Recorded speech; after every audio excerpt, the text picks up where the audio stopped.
Hello and welcome to the number something okay podcast on the internet. We are the Dad and Sons. Who are the dads? Who are the sons? I don't know. Wow, we haven't said that in a while. You get to decide who those are and how often we should say those. We have Matt Visual again this week. Yay! Hello? Back from the dead, resurrected there. I am alive. I am here. We have Liam Edwards back from. What's the point in anything? Daft Punk have broken up. Why do we even bother? Oh. What's the point even doing anything? Oh, that's what it took. I'm sad. Literally just as we're about to record. I don't understand like what they put a video out and Seems a pretty classy way to finish. and everyone assumes that's what's happening. Yeah. Did they give a reason why? I don't know. It's only just happened as we're started recording. Me and Matt watched the epilogue video and anyway. And we also have George.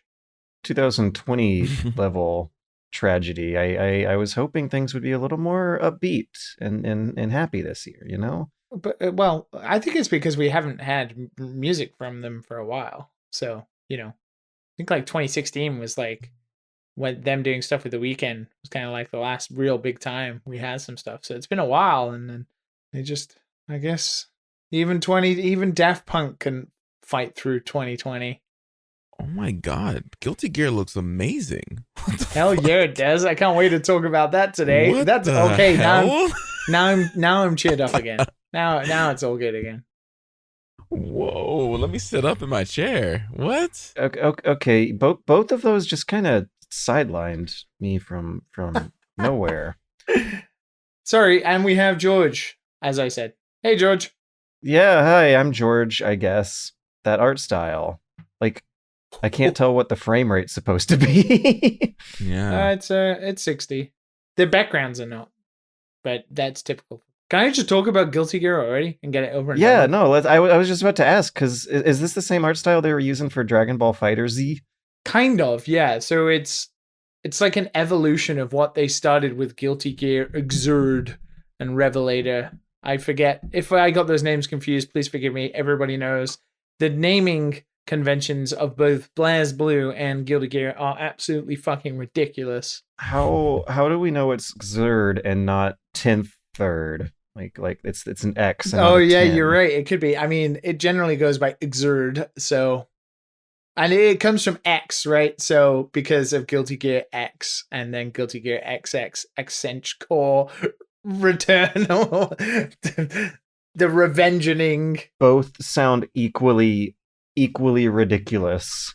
Yeah, something stupid. But Guilty Gear, I think I talked about it maybe a couple of years ago now, or over a year ago when I didn't really play Guilty Gear from.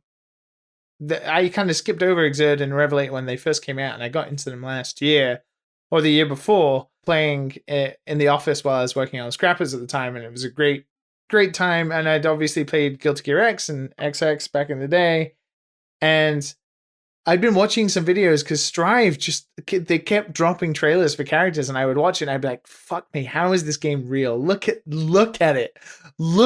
It's insane. I just kind of didn't pay attention. Then all of a sudden Maximilian was doing videos and there was other people doing videos. And then I found out that the Guilty Gear Strive beta, they were having an open beta the weekend that's just passed us.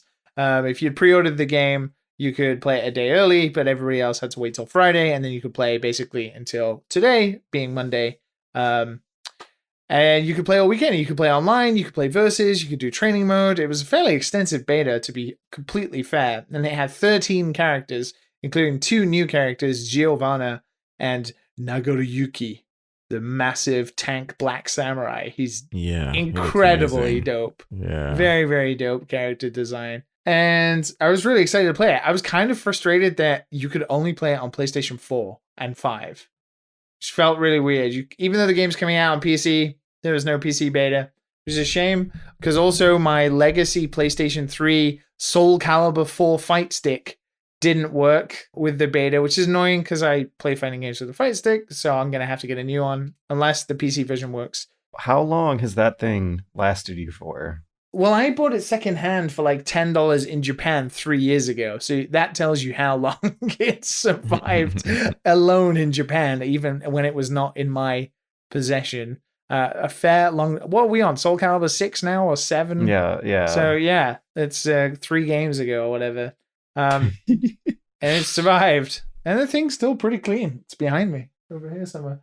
Good thing it's clean. But yeah, no, so I played the game. Played some online, and then thankfully also got to play some versus with some friends. And this game is fucking dope. It is shaping up to be one hell of a nice fighter. It's really different. Well, not really different, but it's fairly different to Exert and Revelator. You could do some pretty easy combos in that, and you could do fairly flashy stuff. And I mean, all of Guilty Gear is fairly flashy, but it feels like what they've done is they've toned down the ability to do easy combos. So now the maximum combos you're doing is probably within 4 to 5, 6 if you're lucky, and you get like an overdrive at the end. I heard about that. A common sentiment seems to be, how do I combo in Guilty Gear? Fucking how? Yeah, so in this one, it's definitely a bit more difficult to be doing long string combos. You can do like 2 or 3. I played Chip Zanoff most of the time. He's this freaking wicked ninja, and he has this great like 3-string special where you can do it like twice over and then finish it off with an overhead, and then you can like do what they call Roman cancel, and then you can do like supers and stuff like that. But outside of that, like, it is quite difficult to combo, and his characters are hard to get used to, but man, this game is absolutely gorgeous, and you could be losing, but just pulling off some of the moves, they're so flashy, the animations are so exciting, the backgrounds are just insane, that you're just having a wild time. And the character designs are fantastic. Giovanna and Nagoriyuki, the 2 new characters, are brilliant. Especially Giovanna, I really like playing her. Nagoriyuki has this like interesting like blood mechanic where after a certain while he goes into like a blood rage. He's like a vampire, and it drains all of his health until he puts the mask back on. So you have to like fulfill certain passive requirements to be able to do it. I don't even understand it. No idea what's going on, but it was a good time. Even though I didn't get to play it for an extensive period of time, even just in that one weekend, I came away thoroughly impressed. I was talking to our old boy, Eyepatch Wolf, throughout the weekend about it because he was playing it as well, and we were both just like in awe of how that game moves. Even though I was playing on PlayStation 4, the menus were really quick. The gameplay didn't stutter at all. The thing looks like a next-gen game. It's fantastic. And it blends like lots of different art styles. Like there's a character called Zato 1, and he has like this demon that is basically just this like black shadow that follows him around. And it looks like a completely different game. And it's like flat 2D compared to the 3D models that are cell shaded in Guilty Gear. And there's just all like lots of neat touches and stuff. You can tell this game just has like just people who love doing what they're doing, making it like, Daisuke Iwatari, the guy who makes it. Isha Watari is like a genius. The guy is the musician, the director, the narrative designer, the character illustrator, the character designer. He's like everything. And he's a madman. And it shines through in this. I had a wild time. If you don't know, just go watch videos of Guilty Gear Strive, because fuck yeah, that game rules. Let's rock. Guys, it's a good game. You should play it. It looks good.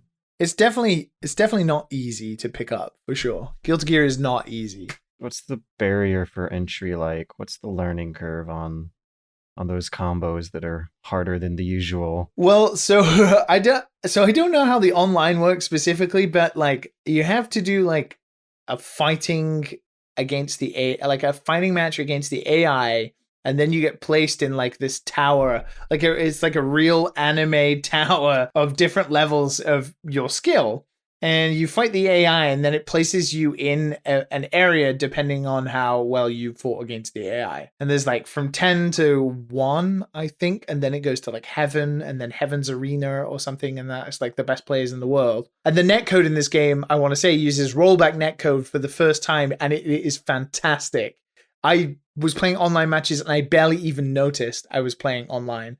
It was really, really, really clean, really, really good. But I fought this AI, and then it placed me in like the 5th level, which is fairly good. And I've played a lot of fighting games over the years, and I was putting the 5th level, and I was like, oh, this is pretty good. I'm already halfway to the top. I played 20 matches, and I didn't win any.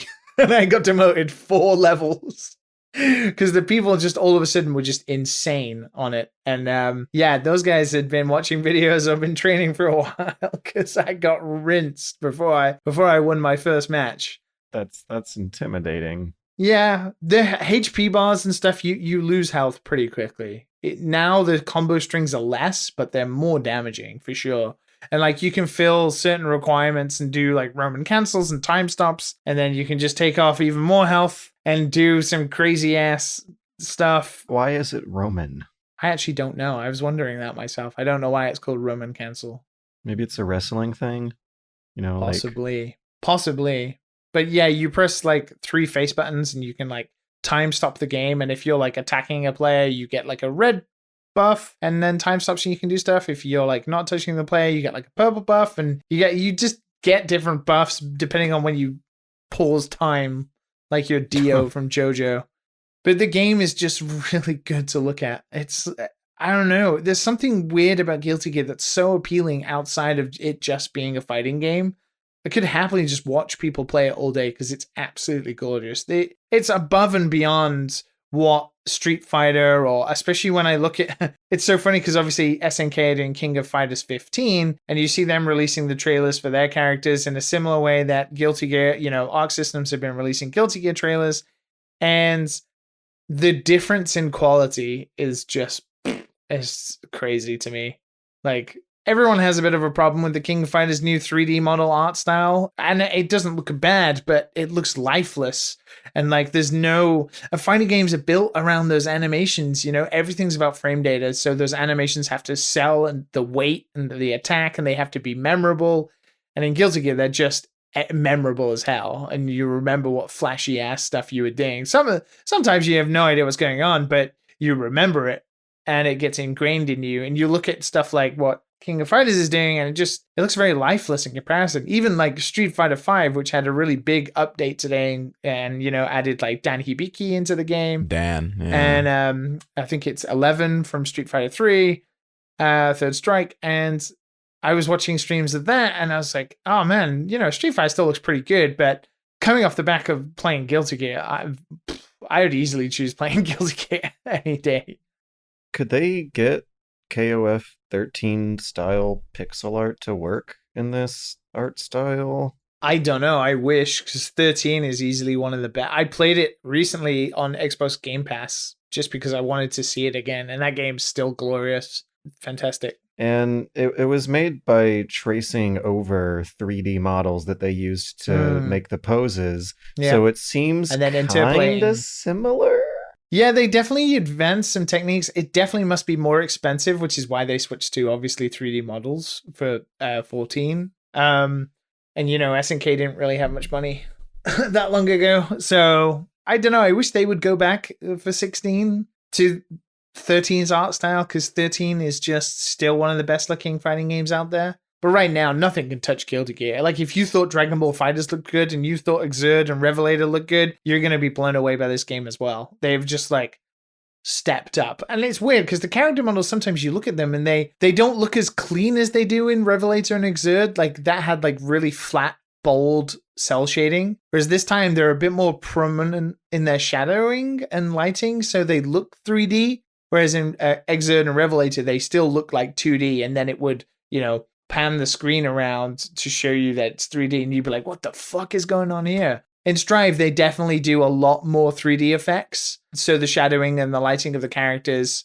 is pretty great, and it shows you the 3D. But characters like Giovanna have like really flat, bold coloring across them, and they have like gradients, and they still look amazing. But the one thing that Strive does better than any game that I've seen right now, fighting game-wise, is the backgrounds are wild. There's one stage that has these giant rocket Buddha statues that are like missiles firing into the sky, and there's hundreds of them, and the size of them is like, what, the head will fly past you in like the first minute of the round, and then by the 30th second, so 30 seconds will have passed, only then will the feet of the massive missile pass you. And for the whole time, this giant Buddha statue missile has just been flying past you of such a ginormous size. I don't even want to know what it looks like to optimize that kind of stuff. It's pretty crazy. The stage with May, or whatever her name is, is pretty amazing. You have like these whale steampunk ships in the sky. There's an amazing like Venice looking level that has like literal building ships, like ships that have like Venetian buildings on top of them. Oh god, it's crazy. Just watch some gameplay of this and you'll understand. It's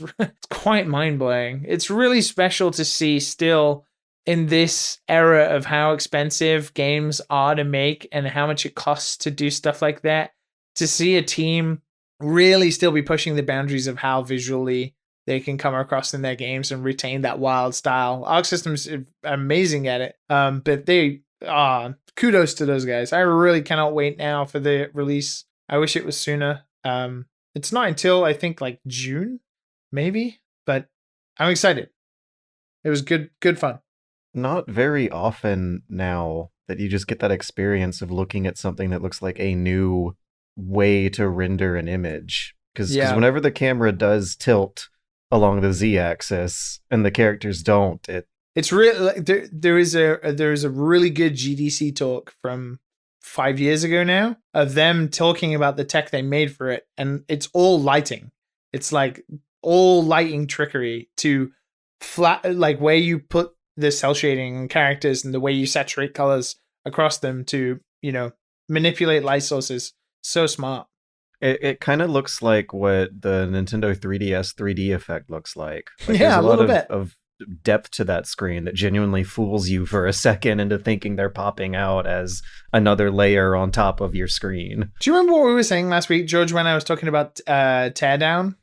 And it's fun and lovely, and it's the same thing. It gives me that giddy joy of like just experiencing it. There's nothing more to it.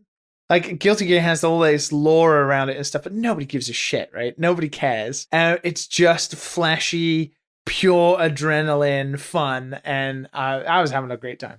Thank you for indulging me on a beta. Well, isn't that a good thing? Because now you know that the full game is going to be somewhat representative of the fun you were having in this slice they provided. I really do, and I hope that it just stays like that. Sometimes fighting games for me and fighting games have a history of getting too serious. Like when I was really good at Marvel's Capcom 3, then it becomes like difficult because it's not fun. It's about where you're placing online, and the fighting game community can be a bit serious like that.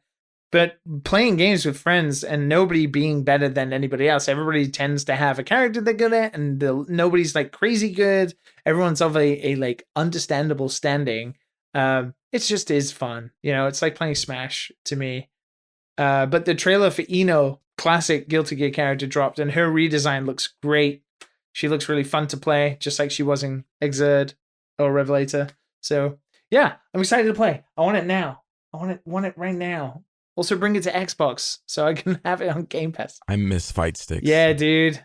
I'm going to have to buy a new one just for this, I think. Yeah. Man, that joy, that innocence, that pure happiness is something I'm so jealous of. George, you can't play competitive games, man. You can't. You get too crazy, man.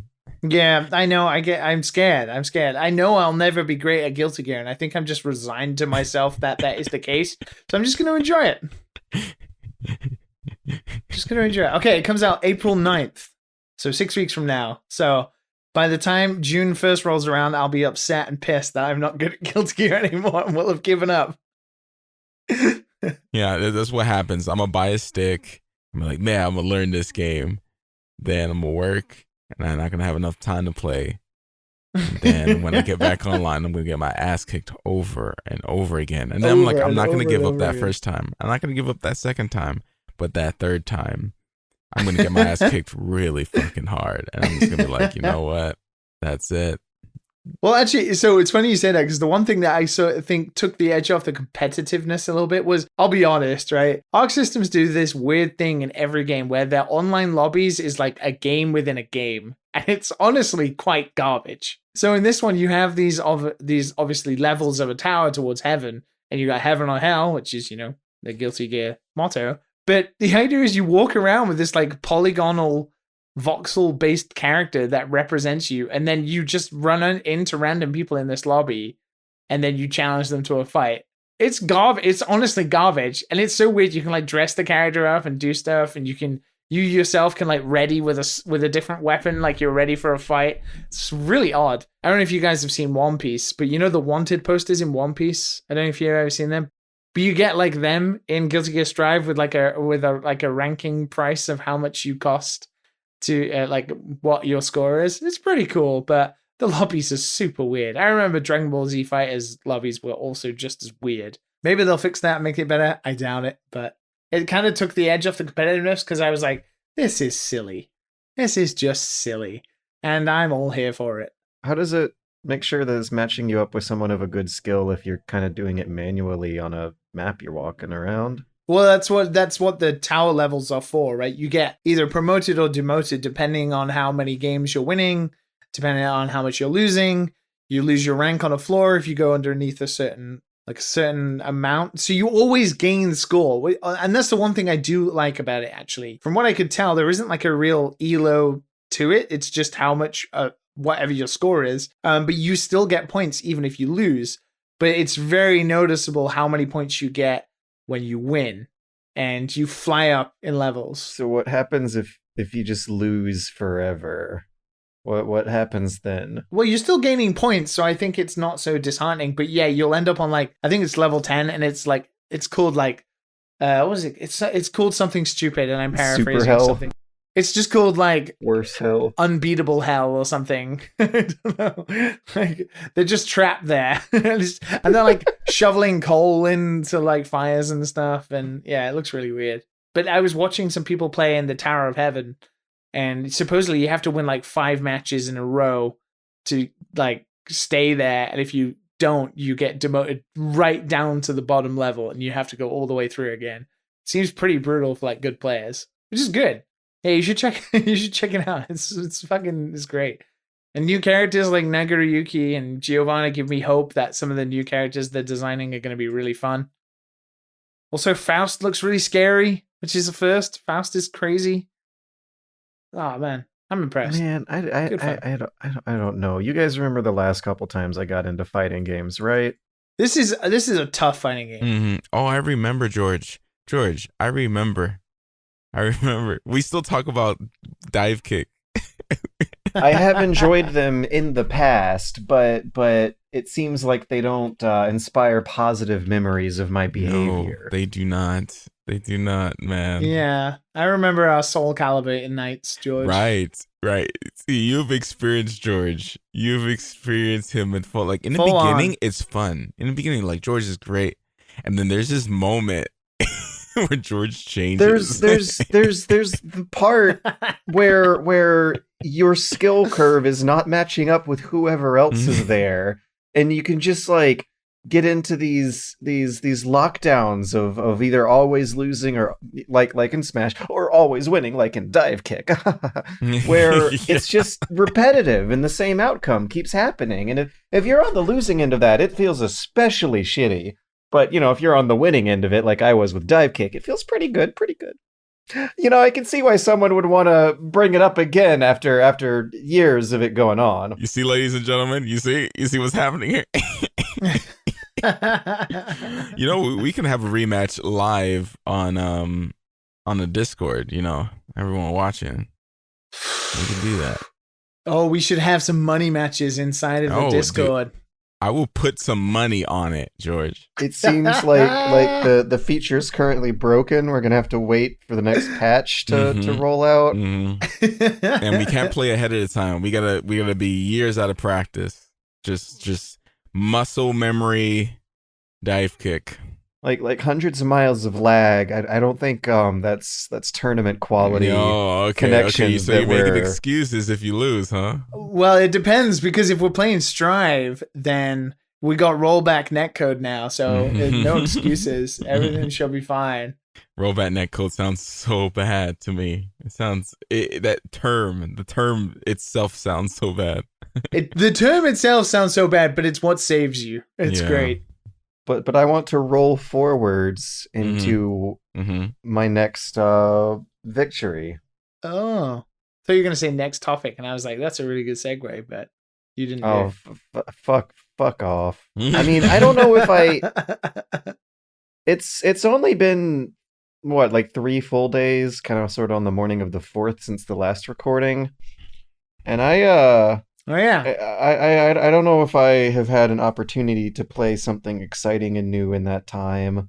I mean, we got Matt here though, right? That can liven things up a bit. Hey.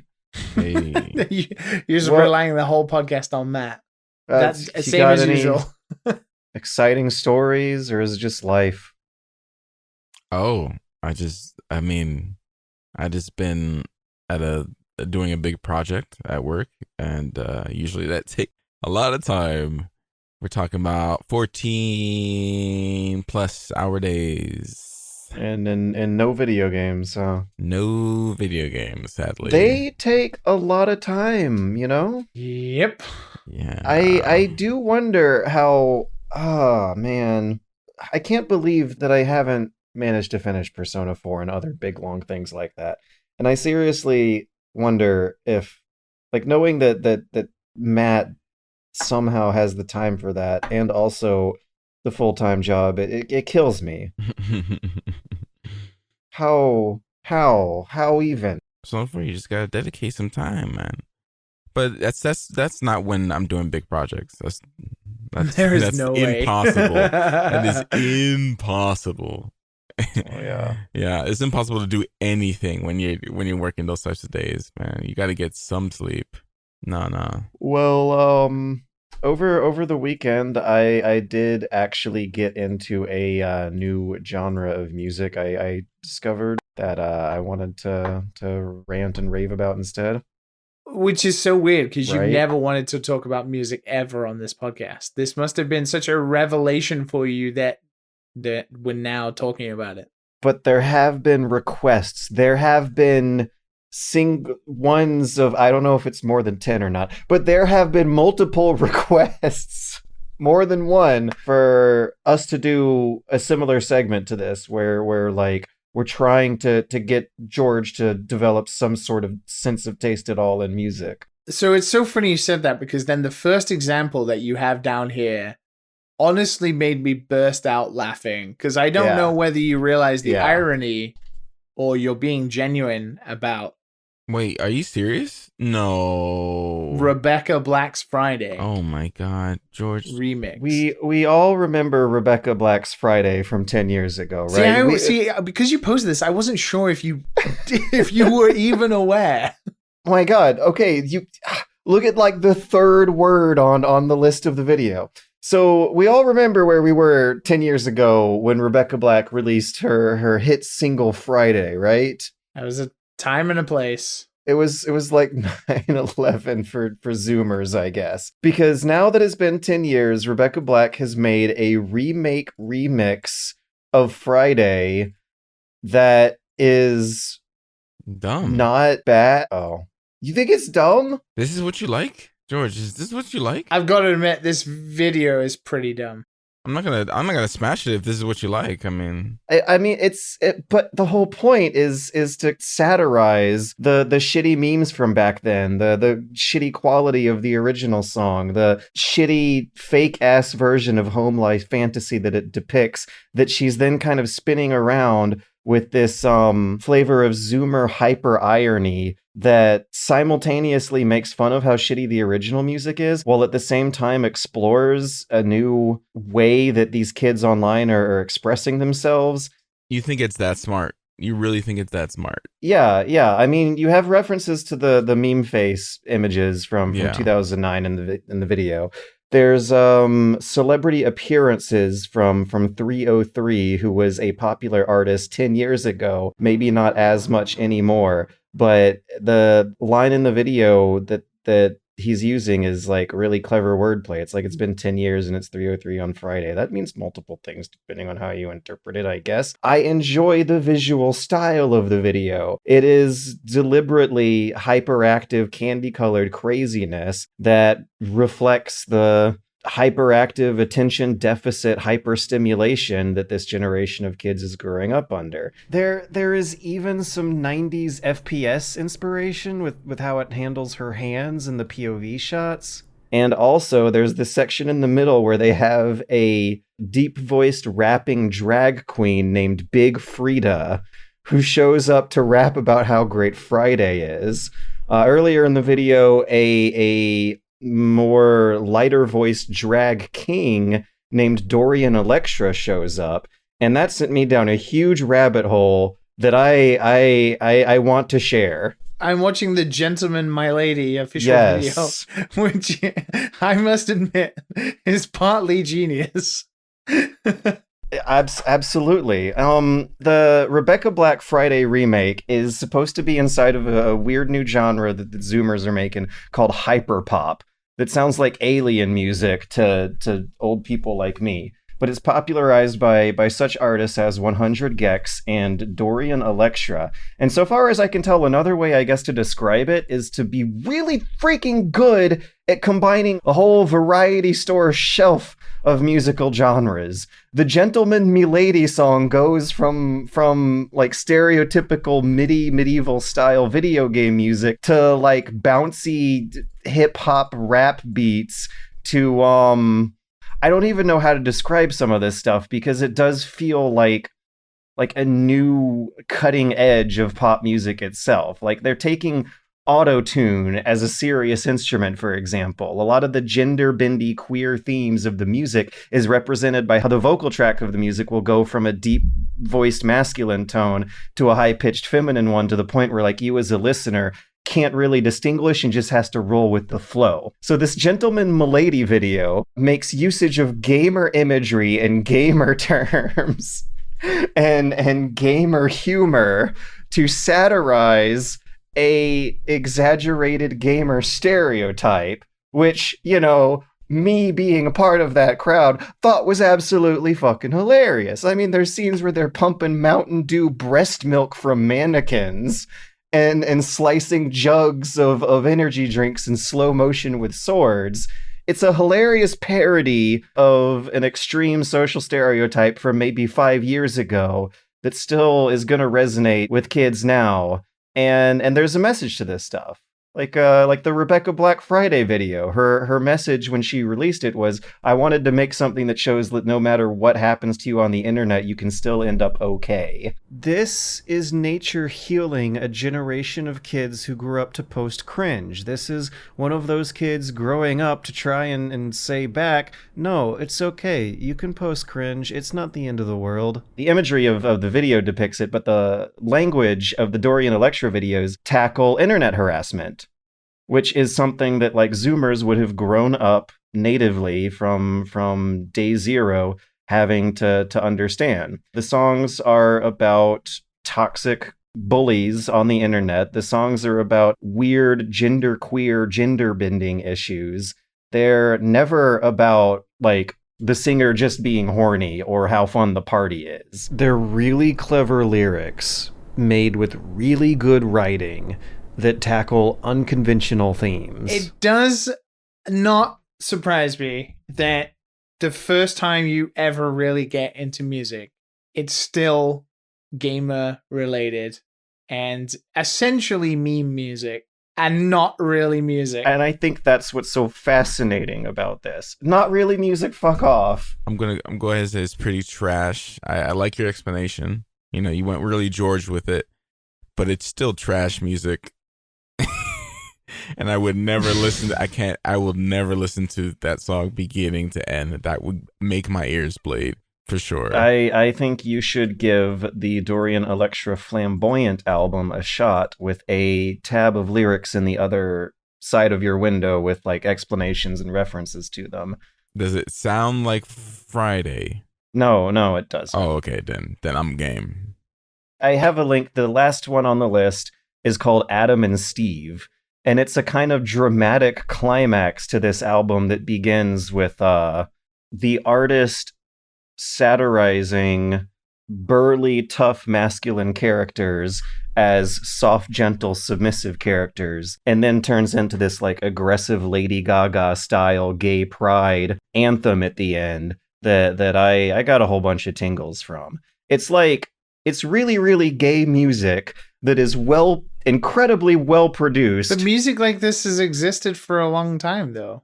I know, but it's incredibly well produced enough, and there's so much talent getting put through it, and the tackles and the lyrics are broad enough that I think it's something that anyone can still relate to on that satisfying level that you get from listening to a concept album that gradually starts to have a story that pulls itself together.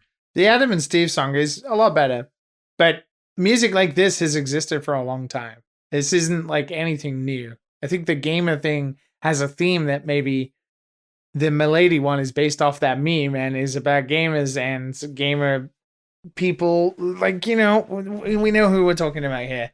So that theme has been explored. The music and the imagery and stuff like that is not anything new. Yeah. Okay. George, you gotta listen to more songs, man. I was doing exactly freaking that. I'm happy to hear that you have been listening to music. Yeah, me too. Music is the gateway to the soul, my friend. It's good to see you get passionate about music because it was always there. And now the door has been opened. Now you can listen to more music. Yeah, and more. Can you imagine George gets so deep that he creates a music channel and he just talks about music. He starts writing about the themes way. of music.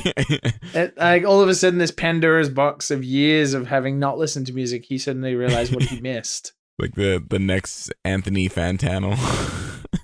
But apparently, I don't know, because yeah, it is ubiquitously agreed that the original Rebecca Black Friday song is bad. That's kind of the whole point. But it still became a part of the popular consensus. It was the #1 most disliked video on YouTube. Like it or not, believe it or not, the influence of Rebecca Black's Friday was huge. Yeah, but nobody's doubting that. But we're not talking about it influencing music. We're talking about it influencing internet culture. There's two very different things. I don't think it influenced music. It influenced internet culture for sure. Nobody's arguing that. It's like Gangnam Style. Gangnam Style didn't influence music. No Korean artists started sort of making Gangnam Style ripoffs. In fact, Korean music swang the entire other way and was more Western influenced than ever. But it changed internet culture. It changed what you can create on YouTube and, you know, make, especially musically, like you can create different, like I think you're right when you say conceptual pieces and stuff like that, but I don't think it changed music. It's very different. But in any case, what the attempt here at making a like legitimately good remake of Friday would be to capitalize on what a lot of kids feel is actual nostalgia they associate with this song that I would not be able to relate to otherwise. Like there's so many comments who are talking about how seeing these rage comic faces from 2010 feel like seeing an old friend again. And that doesn't feel like it to me. It feels like that reminds me of anxiety. Like I was taking a bunch of tests and exams at the time. That sounds terrifying. That really bad memes that ended up spiraling into being associated with really bad things are like nostalgia trips for some kids. That's really weird. And unfolding the nostalgia trip of being on the receiving end of all that hate and harassment is kind of sort of the point of Rebecca Black's newer stuff that she is trying to do by trying to take a more serious stab at making silly YouTube pop music videos that 10 years ago was a total faux pas and nowadays is considered an exceptional thing that every kid's trying to do when they grow up to be something. I think you would like Sophie, George. It's just Sophie? Yeah, capital letters. Unfortunately, they passed away literally last month. But I think you would like their music. I'm definitely going down I think you would see parallels. a big hole of YouTube gender bendy music that seems to have been a big thing that was waiting to be discovered. Well, I'm happy for you, George. It's about damn time. And maybe the Discord lot will start listening to it and they might be with you. Because they're all Zoomers. See, I just saw a picture of Jared Leto as the Joker dressed like Jesus, and now I just don't care about anything. I think you might have seen a screenshot of another Dorian Electra YouTube music video. No, similar, but somehow worse. There's another song called Edgelord where it's all about that obsession Zoomer kids have with the Joker. Don't write a song called Edgelord. Oh my god! There's a song called Edgelord. It features Rebecca Black. Oh, you know we're at that age where we look at the internet and younger people are talking about us like we're idiots. They're like, "Oh, fucking millennials," and I'm like, "Wait, what? When did that become a thing?" That's what's gonna happen to every generation ever. Like we would say stuff to boomers, and now like we're being called trash. I'm like, damn. I thought we were all right. Like millennials are all right, right? We don't trip, right? We're cool. We're cool. We're cool. I'm cool. One thing that I've seen a lot that really resonates with me is like, I'm still cool. Why the fuck do all these millennials have such a big obsession with the 90s? Because it's like people our age being obsessed with the 80s. And people in the 80s were obsessed with the 60s, but then the internet happened and all of the pop culture got to be uploaded permanently forever for no one to forget about. Yeah, and the 90s was special though. It was special. I work pretty closely with a kid who's 22. And he's he's straight out of university. He's a programmer, great lad. Man, some of the cultural gaps between us. Yeah. And I'm only 30. There's only 8 years. Okay. Yeah, with all due respect, taking whatever steps to keep them anonymous, I would love to hear some stories. Because this is what really fascinates me. Like, because I feel like my career and place on the internet especially has me overlooking this generational shift. It's there. There absolutely is some sort of generational gap between Zoomers and millennials. There is like a weird, like just cultural difference. And it's weird because your Venn diagram is quite large, right? There's a lot of the internet that obviously having grown up throughout all of it, I know and understand, and I still understand being on Twitter every day and the social zeitgeist of social media, but there's like just memes and shit that seems weird and immature to me and strange that like, were his bag when he was like on the internet like 5 years ago or whatever. And I'm like, 5 years ago was nothing, but that was a cultural moment for some people, like whatever was happening around then. And it's weird because he's kind of like a good kid, right? He's like quite mellow and relaxed and he's a bit more, I don't know whether it's like me growing up in the 90s listening to fucking metal and like Linkin Park and Papa Roach and stuff. I was like fucking vandalizing and skateboarding and smoking pot and like drinking and vandalizing shit. And kids like these days are just like little meme lords, right? And they're kind of, I don't know, I'm just throwing it out there, maybe a bit soft. I don't know, right? That's what boomers said about millennials, right? And we're soft. There you go, right? Yeah, maybe we're soft to them, but maybe I am just old already. Yeah, maybe we are, man. Maybe we are. I worry about the dehumanization and the alienation of how much more intense the competition between kids gets when they're competing with the internet as well as their like social circle in real life. I really worry that creates a lot of rough, hard bastards. I worry about social media as well. Just that effect on a child. Yeah.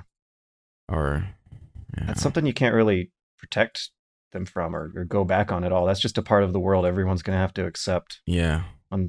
As time goes on. I mean, you could go so deep on that. I've been definitely trying to decrease my social media usage in the past 2 weeks. I've made a conscious effort. I've been trying to decrease mine too. That's why I haven't been tweeting as much, you know. You're still on Twitter? I really have to like find a system of tweeting. Just like every day. You should just make a bot and pretend it's you. Oh, you know what? I should. Yeah, just set up a bot that has like generic Matt phrases. Just George and then something. Yeah. I like it. It's just a bunch of them. Yeah. But what would we do if we needed to tell the difference in an emergency between the bot you and the real you, and Twitter was the only way to contact you? Like what if there was a giant boulder rolling down a mountain on the way to your house, and all the phone lines were down, and we could only warn you through Twitter? I'll get one of those new AI bots. You know, the good ones. Well, there would be a kill phrase, right? Like, what could we say that would trigger real Matt, but not bot Matt? Bananas. So everyone tweets bananas to me, and then the bot was like, "Oh, danger." That's the safe Or maybe word. you have to like tweet it promotions for MapleStory trial runs or something, and like teach the bot to like MapleStory. Oh my god! Can you tell us the lore of MapleStory? And the robot's like, Matt's straight in there. Matt knows what he's talking about. We're gonna sign bot Matt's Twitter account up for all the Guild Wars 2 channels and promotions. Oh gosh. If my bot doesn't say "oh boy" when you mention Guild Wars 2, then you know. Oh boy, that's it. All right, we can get started writing on it now. And you know it's not me, it's the bot. Matt, the new expansion is coming out. You gonna make some videos? I'm like, no, I'm not gonna make any videos. The bot's just like, fuck you. Oh my god, that time is past, my friend. Oh my god. Are you sure? I don't know, Matt. Has 6 years been? I don't think it's long enough, dude. That time is past. What did people used to tell us when we were on the internet, George? Well, you're still on the internet, but like, get a real job. Get a real job. Get a real job.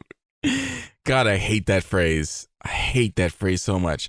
But yeah, I got a real job, I guess. In 2021, what the fuck even is a real job? Yes, Come exactly. on. Exactly, man. I always thought there would be more health insurance attached to the jobs than there turned out to be. Right? Right? Yeah. That's what all the adults said jobs give you, and it turns out that was a fucking lie. I was without insurance for years, until recently. And our parents thought that was rock bottom. They don't know how low we can go. They don't know, man. Jeez. Yeah, man.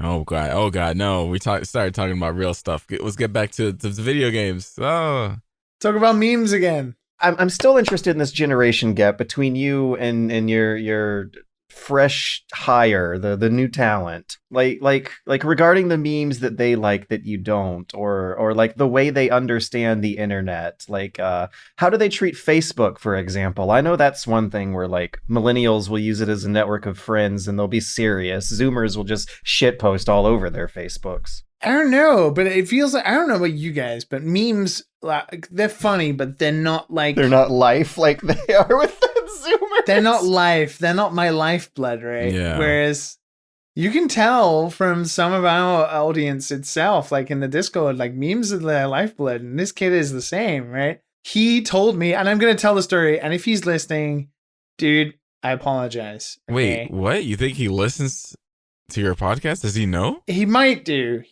Actually, he said a couple of funny things that make me laugh. This kid's great. I love him. He's great. But he did say... Yeah, you're just saying that because he's listening. No, he's great. He's great. He's a good kid. But I will say, so I'm going to use his story because it's great. So I think maybe this is the downfall of society, because this is what Zoomers are like. So we were talking about missing plane flights. And I've never missed a plane flight ever. I'm somebody who has to arrive at the airport like 2 hours before my flight. Same. I'll have some food, make sure I'm checked in, and then be there like the gate. Get yourself nice and loosened up for the agents. Absolutely. Like stretch it out when first. I'm flying, like that day going to the airport is a write-off, right? It's like the airport is my only mission, and then everything else doesn't fucking matter. And he's young. He's a young guy. He was flying back from university, I think, to go visit his parents when he was studying. So he must have been 18, 19 or whatever. And he said he missed a flight because he was making a meme on his phone. Yes. Oh my God. That is something we would not do. That's true, isn't it? And it's like, I was like, oh my God, it must have been the best meme ever. And he was like, no, I was just making it for a friend in a group chat. It wasn't even like something I posted on the internet. And that's the thing is he doesn't post like on Twitter or social media very often. He's not somebody who wants to post like that. But in like conversation, right? Like with friends of his age and people he studied with, you know, it's all about the memes.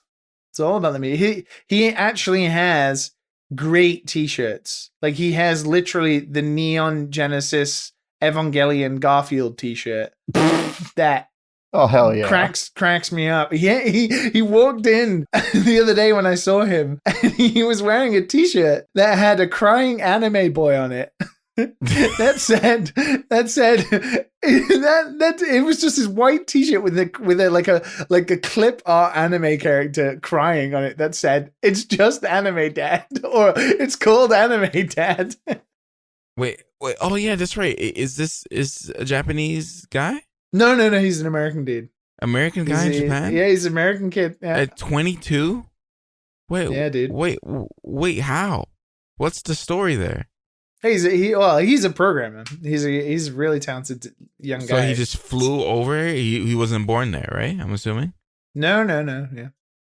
What the? Got himself a job. What? I'm confused. What?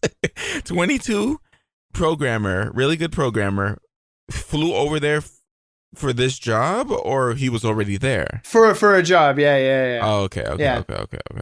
Wow, so that's dope. unrelated to me. Yeah. Oh, okay. Completely. Okay. Yeah, crazy. Wow. And he missed a plane flight because of the memes. He's great kid. Wow. But these Zoomers, these goddamn Zoomers. What would you say to your parents?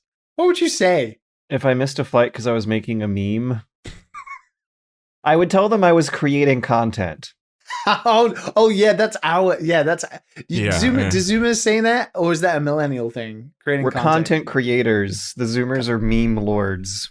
I do wonder if that's gonna make as big a cultural stamp for a few years as like early television did, because just like television is kind of a stream of new media getting blasted to you 24/7 until you turn it off. It's kind of sort of how the infinite scroll functions of social media works. It never turns off. You're always, I don't know about you guys, but I absolutely have a part of my brain, a tick in there that wants me to go back and see if I missed something. Oh, you have to pull yourself out these days. I'm worried about missing it because it'll go away. Yeah. And that's something that didn't happen on Web 2.0 when it was thought of as the internet being a permanent archive of a static electronic version of a piece of paper versus a living, pulsating organism that drips posts that dry up in the ground that go away.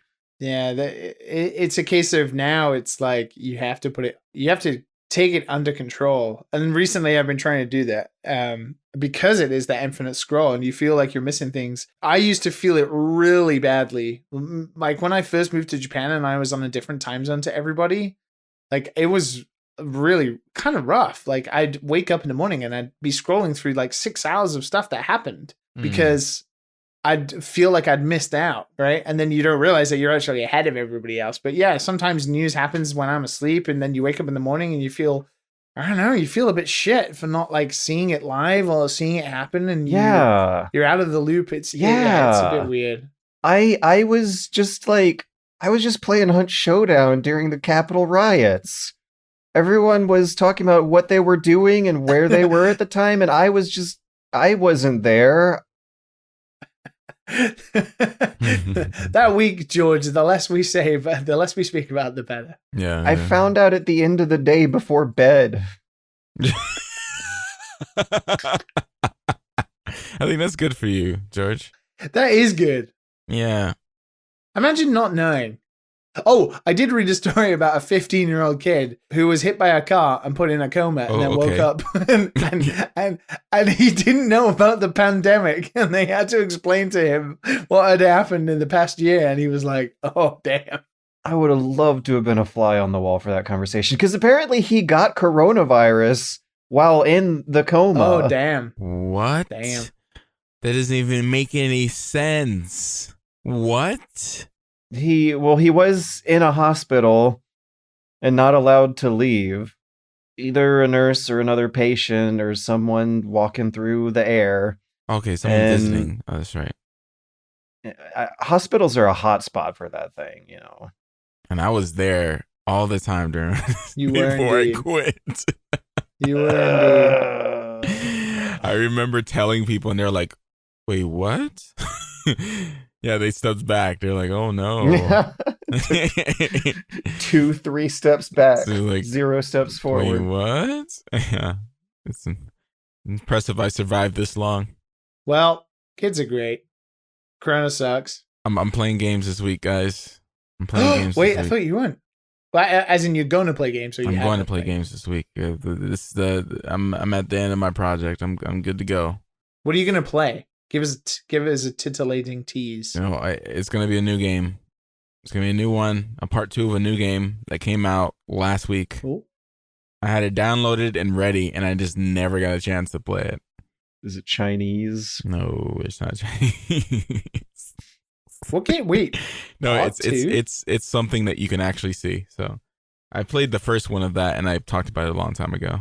But it's like a small little game. I can't believe they finally made a sequel to Yandere Simulator. Wait, what? No, But Yandere Simulator hasn't even came out. No, Matt. I'm just shitting. Yeah, my most viewed videos on my channel are those stupid fucking Yandere Simulator videos. I could have been an anime YouTuber, guys. At least you didn't get known as the Yandere Simulator guy, because that would have been worse. Yeah, I stopped that real quick. I was just like, oh no. I remember getting my like reputation. 15,000 subscribers in the span of just like a week, and I was just like, nah, this is not what This is not who I am. This is not who I'm here for. This episode was sponsored by Skillshare, an online learning community that hosts thousands of online classes for illustration, design, photography, animation, and believe it or not, game development too. But just in case you wanted to follow in our footsteps while getting advice from actual real professionals, I wanted to recommend How to Make a Podcast with Spotify's John Lagomasino, who's been making viral internet content since 2002. You'll be learning the tricks that make a show popular, you'll make a practice episode of your own, and you'll get to be able to ask questions and get feedback along the way. Skillshare classes are also short and searchable by time, so you'll get it done by the time I finish Xenoblade Chronicles. Explore your creativity at Skillshare.com/dadandsons, where our listeners get a free trial of premium membership. Once again, that's Skillshare.com/dadandsons. You know what is on my YouTube channel for everyone to remember forever, years in the future? What? There's a bunch of videos about how cool the Wii U was. I remember that. Yeah, we got it late. We both got it late to play Smash, and we had the controllers. Man, those were the times. Things were simple back then, George. I went so far out of my way to get the GameCube adapter for the Wii U, and I mean, I don't regret it. That thing got plenty of usage in the year and a half that it was around, and it's still compatible with the Switch and the new version of Smash. I think back on how much time and effort I put into evangelizing for the Wii U. Yeah. And then how it fizzled out and went to kaput. Did you guys know that more like 2 weeks ago, when Super Mario 3D World plus Bowser's Fury came out, which Liam picked up and played, he was part of this statistic. That thing sold 190% more than the Wii U original. And that was like 5 years ago on a completely different platform with this tie-in game that's still at the full price, and it still beat it by double. It's really, really putting into perspective just how obsolete all of my Wii U evangelism's going to be looking in the future. I was looking at that game, Liam. How is it? I had a great time. I finished the 3D World now. Again. Oh, damn. You finished it? I finished it. It must have been good. It was. It's lovely. Is it co-op on the same console? Yeah. Can yeah. Ooh. It's got 4-player multiplayer. Ooh, that might be a buy. And I started playing Bowser's Fury. Started playing it. I haven't finished that yet, though. You didn't last week, so this is news to us. No, I hadn't last week. I started playing it over the weekend while I was in between the Guilty Gear servers being down. And so far, it's really weird because I played all of 3D World in handheld mode on the Switch, just on the couch, watching TV, playing great bite-sized meal pieces of Mario. The levels, I really like the 3D World level design a lot. Cameras have been annoying. Bowser's Fury is completely different. It's like a hybrid open world experience that I don't know if I like it yet, because even though it's trying to be like, this isn't linear, this is open world, it's actually it's not as big as it tries to portray itself. So it still is quite limited, but it doesn't have like the specific niche linear design of 3D World. So the levels don't feel as like meaningful or as impactful as the 3D World ones, which are concise. You know, the idea is you get from point A to point B. But it looks really nice. It looks like a step up from Odyssey a little bit. And everything's themed around the cat power-up. So I guess if you don't like the cat power-up, then maybe you're not going to enjoy this. But so far, pretty decent. It's interesting. It's an interesting experiment, it seems. And I'm eager to play more. I don't know yet how I feel, truly. It's like a hybrid of what Mario Odyssey is and also what 3D World is. So it'll be interesting to play some more. Yeah, I might jump on that. It doesn't surprise me that it's sold. Like, it's basically what Switch owners are going to buy at the start of this year. Mm-hmm. And, you know, there is at least 190% more Switch owners than there are Wii U owners. So it doesn't surprise me. At least. Well, even it gets worse. Or better. I mean, depending on how embarrassed you are about being a big fan of the Wii U. I like the Wii U. We all like the Wii U. It's fine. Even though it beat the original by a factor of double. This is actually just the third biggest Mario game on the Switch, ahead of Mario Maker 2 and Mario Brothers U Deluxe and Mario 3D All-Stars. I wonder why Odyssey is not on there. But, yeah, the Wii U, that was small. That was tiny. Odyssey. Wow. Odyssey. Trash game. I mean, I don't want to be like the biggest defender of it, but I don't know if I'd say it's a trash game. I'm joking. It's not. But I will admit, playing 3D World, I had a way better time. Like, yeah, of course you did. It's a fucking Mario game. Mario, the designers of Mario, and this is why I'm gonna do it, and you're all gonna hate me. Like I said before on the podcast, all Mario Maker levels suck because you don't understand what fucking makes a good Mario game. The 3D World is a good example of like Mario designers doing what they do, which is every level is designed around an orientation and a goal. You get from point A to point B by experiencing whatever that orientation is, which it could be jumping, it could be the cat power up, it could be timing, it could be something. But each level is like a mini diorama that has a theme and a goal that orientates the player from point A to point B, and it's fucking tight and it feels good. And apart from the camera, is hella dope. Odyssey is about Mario's moveset and how the player experiments with that moveset across a, sort of 360 plane, and you can do whatever you want. And it's a bit loosey-goosey, right? And the way they make you explore the world is to pump it full of moons just everywhere. So it always feels like no matter what you're climbing, no matter what you're scaling, it feels impactful. The flip side of that, though, is that there's so much that it doesn't feel impactful, and it feels like you're doing the same thing over and over again. And while I did enjoy Odyssey, going back and playing a pure, I want to say pure, like in quotes, Mario game that has a linear structure and is designed around a level having a theme and an orientation, etc. It just feels so much better to go back and play a game like that. Yeah. It's really tight. Very, very talented people. I might have to go pick up All Stars and Mario World. Call it a day. Yeah, All Stars. Bowser's Fury seems pretty like. I mean, you get 3D World and Bowser's Fury. Like, of course, it's a re-release of a Wii U game, but if you've not played it, I don't know, that $60 seems pretty good. I was mildly tempted to pick it up and play some co-op IRL with Yeah. friends. Because those were good memories with the Wii U original that had maybe like a quarter or something of the install base. I miss couch co-op, man, so much. I miss it. The Switch's pull-out controllers though were real good for that. Like one of the smartest things was including a second controller by default, so that you don't have to go looking for them. Shame they're garbage. Yeah. You just can't have nice things, can you? No. Yo, dude, did you guys see that the PS5 controllers are drifting now too? Yeah. And like YouTubers are disassembling them and making videos about the problem points.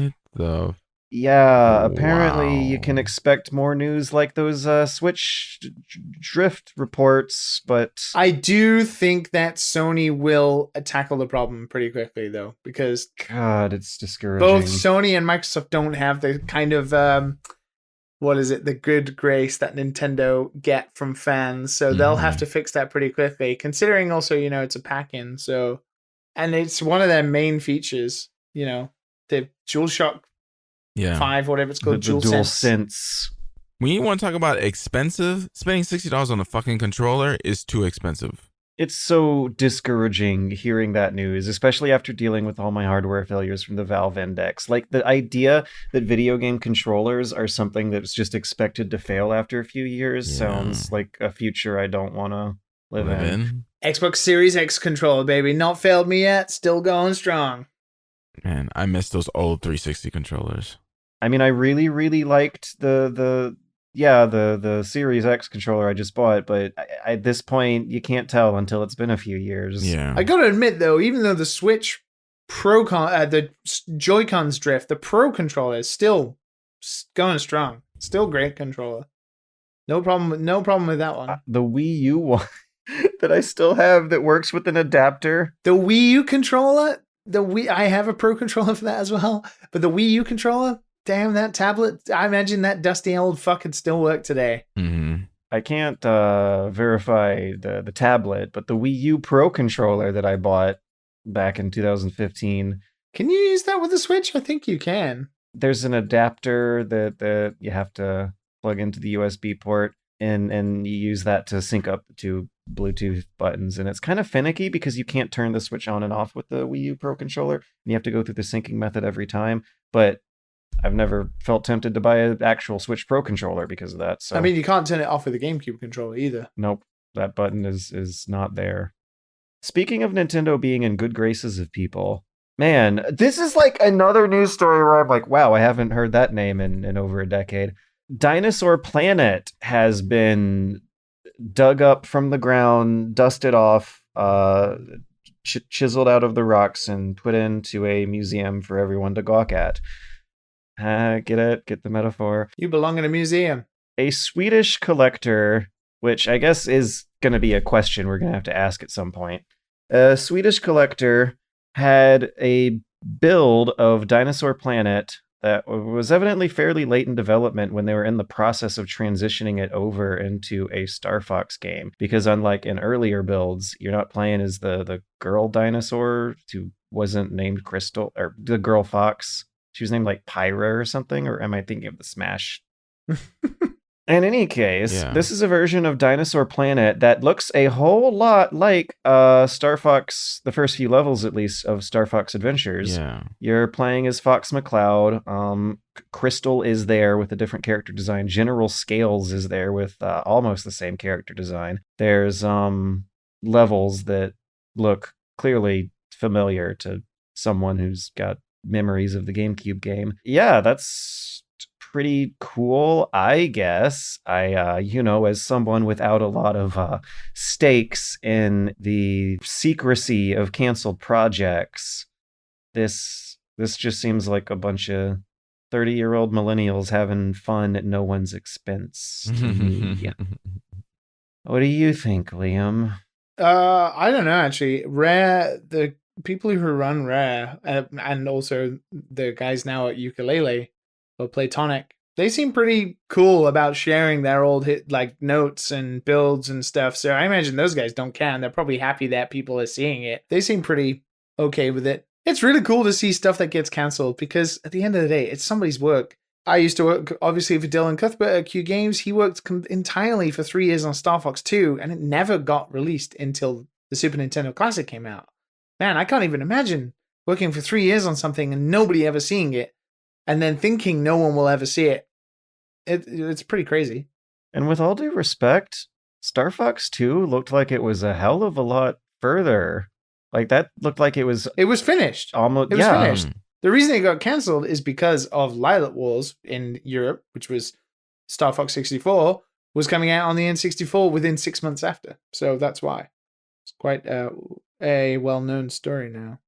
I mean, I played it with my stepbrother, the Star Fox one. Star Fox Adventures, that's what it was called, right? Yeah, that's what Dinosaur Planet got turned into after Miyamoto pulled the Miyamoto card on that and wanted a Star Fox game.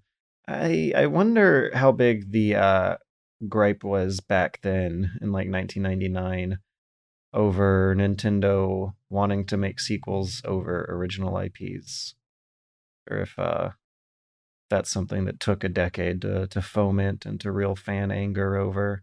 Certainly interesting to see. I mean, Rare would like Nintendo's go-to, right? So I imagine Rare have like a whole bunch of prototypes and stuff that nobody's ever seen, which would be great to see. Which certainly helps pump up the romanticism of this and the mysticism. Like, that's kind of why so many fans consider this a holy grail of leaks, is because back in those days, a Rareware game felt like a first-party Nintendo game. Yeah. And also the consensus is that Star Fox Adventures is a perfectly fine game. Maybe not if you were expecting a legit Star Fox game. A perfectly fine game that was clearly rushed in the end. And that the hope is that the the vision that they're seeing from this N64 Dinosaur Planet version would hint at some sort of greater ending to it. But I don't know if we know quite how long and complete this build is. It says that it should have some sort of ending to it. You just have to hack your way there. It's not completely legitimately playable all the way to whatever ending they had prepared for it at this stage. Right. Good on them. I'm down. There's something I want to get off my chest that I expect I might get some flack for, but at the same time I feel like some listeners might gain something positive and important and maybe a bit of perspective over the concept of this. But yeah, 6 Days in Fallujah was revived from the dead. This was a tactical first-person shooter video game that was developed in collaboration between Konami and a game developer that was making military training simulations. Great. With support from the CIA and FBI.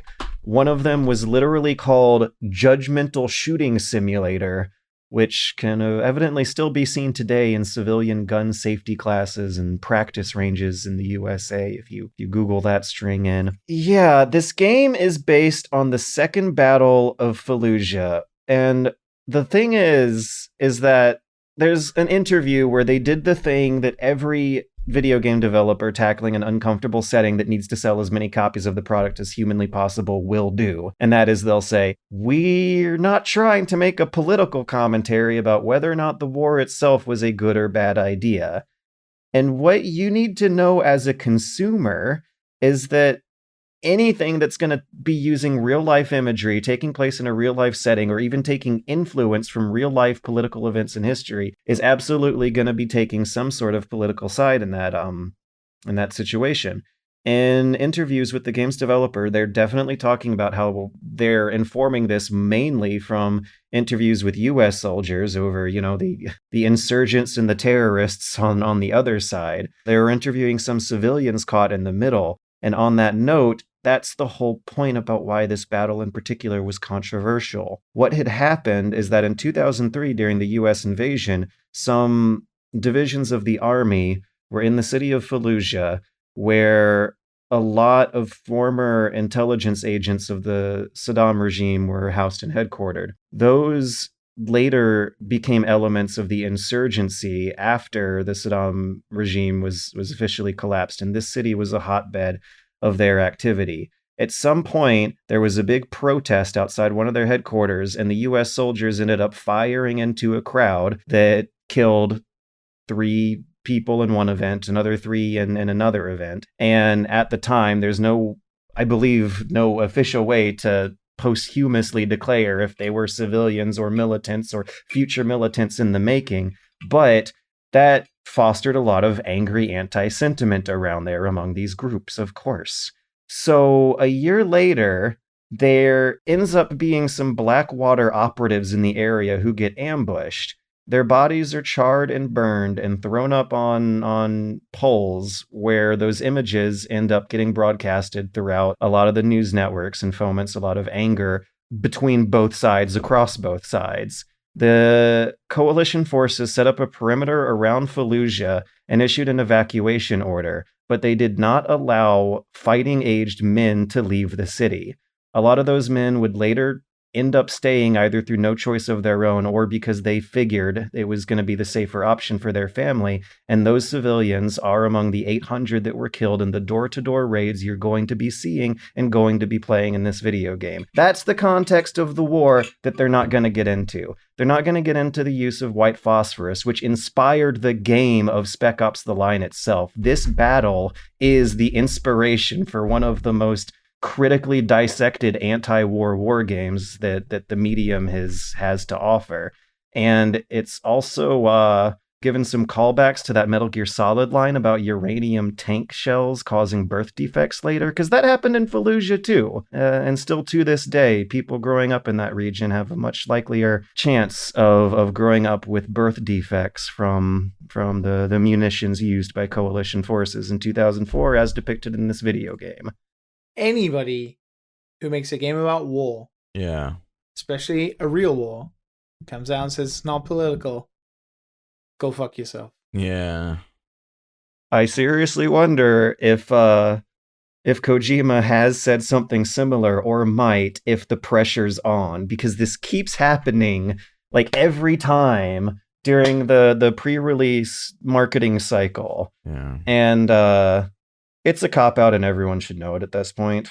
Like you are making a game depicting the American side for the American side. At least be honest about it. To some extent, we can read between the lines when they say things like, this is to depict the heroism and courage suffered by this generation that made sacrifices, when going to the Wikipedia page shows that, like, this is asymmetrical warfare. 800 civilians died for the 100 Americans that did. Isn't that interesting? Like, it's something I realized years ago, that because it took me a while. It's like, oh yeah, like we're usually seen in our brain as the good guys, right? Yep. You know. Yep. Isn't that something? And then you realize, wait a minute, now war is war. Like we think everyone outside of the U.S. is an enemy. No, that's not true at all. You know what I'm saying? And you start to have people. The internet exists, and you have friends outside of the US. You have people in the UK. You have friends everywhere. You know, it's just like I don't know how to feel.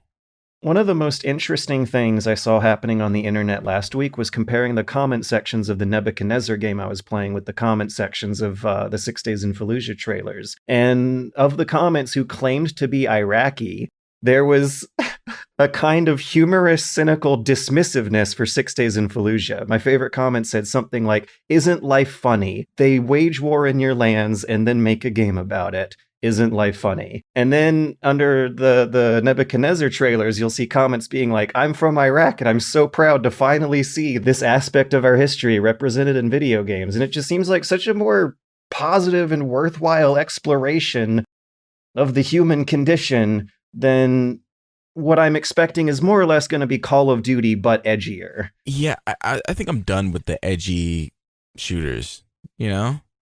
Oh yeah, I think I'm definitely feel done. like you grow past that at a certain At a age. certain age, you're just like, okay, like if I'm gonna play a shooter, I want something like Titanfall, where it's like this is experience with a robot and like you're just like shooting random things. Like that's more what I'm into, or Journey of the Strange Planet, or whatever that game I played The before. Savage Planet. The Savage Planet, that Ah, one. yes. Yeah, that was a good fucking game. That was fun. It was just like little animals and stuff. Like, I don't know, man. This type of stuff weirds me out because like why you want to make this game? Like, this is what you think about? I don't know. I have some really, really probably judgmental theories I might not want to Yeah. dive too into, but I think Yeah. it might have something to do with the veterans they're interviewing feeling like their struggles could not be depicted properly in a medium where the player can't get shot by hidden enemies hiding behind several layers of cover, and that the idea of depicting this urban battle as being especially difficult, because with all due respect, this was supposedly the biggest American losses since World War II. But I don't think they're gonna feel like the audience is gonna be able to respect the challenges of urban combat unless there's that degree of interactivity and player failure involved. Just make a new IP. Fuck's sakes.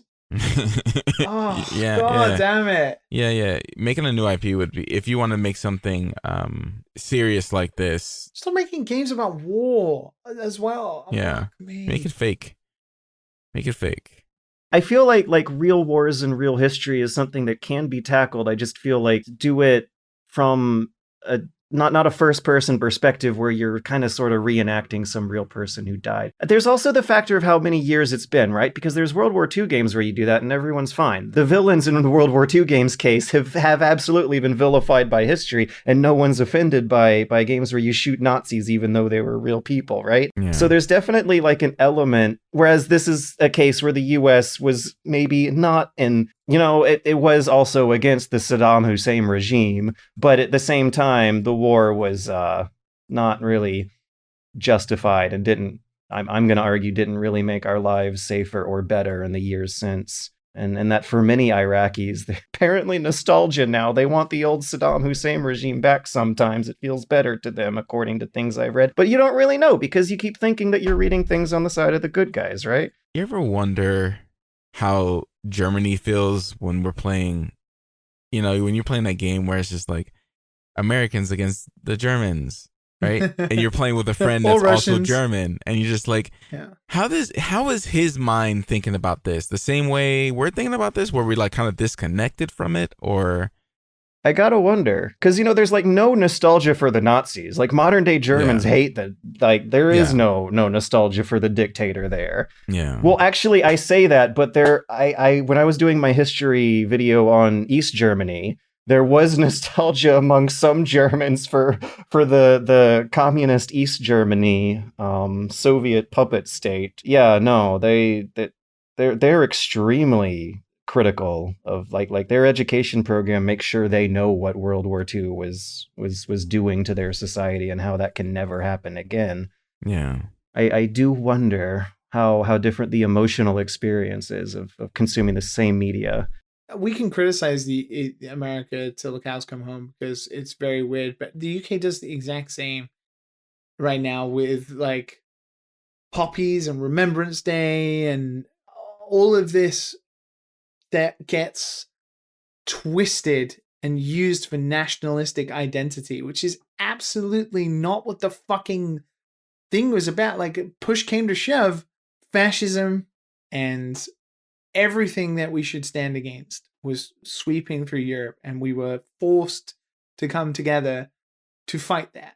It wasn't a nationalistic thing where the UK just went on a crusade to fight Germans in Europe, right? And now it gets twisted into nationalistic identity when we fought together.